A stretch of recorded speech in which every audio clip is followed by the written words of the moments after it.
রাজধানীর মহাখালীতে জলখাবার রেস্টুরেন্ট ও মিষ্টান্ন ভাণ্ডারে হামলা এবং ভাঙচুর চালিয়েছে একদল দুর্বৃত্ত। মঙ্গলবার সন্ধ্যায় এ ঘটনা ঘটে। সে সময় দুই ম্যানেজারকে মারধর করে তারা। রেস্টুরেন্ট কর্তৃপক্ষের অভিযোগ, হামলাকারীরা মঙ্গলবার দুপুরে তাদের কাছ থেকে চাঁদা দাবি করে। চাঁদা না দিলে রেস্টুরেন্ট বন্ধ রাখার হুমকি দেয়। এরপর সন্ধ্যায় রেস্টুরেন্ট খুললে ৩০ থেকে ৪০ জন দুর্বৃত্ত হামলা চালায়। মিষ্টান্ন ভাণ্ডার এবং রেস্টুরেন্টের ম্যানেজাররা জানান,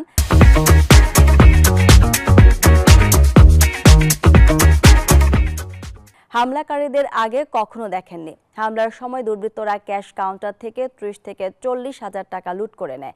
এই ঘটনায় রেস্টুরেন্ট কর্তৃপক্ষ বাদী হয়ে বনানী থানায় একটি মামলা করেছে। তবে এ বিষয়ে পুলিশ কথা বলতে রাজি হয়নি। ৪০ লোক আসলো,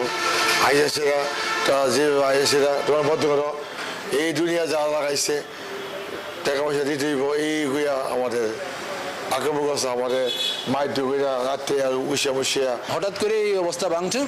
এখন আমরা এই যে মিনিমাম ৪০-৫০ জন এরকম হবে। পুরো ভাঙচুর করেছে আর আমার কান্দাকুন্দা বেড়াবেড়ি এইখানে কবলে জায়গা মামলা চলতেছে, তো মামলার কারণে হয়তো বা কেউ করতে পারে, কিন্তু আমি না জেনে তো বলতে পারবো না।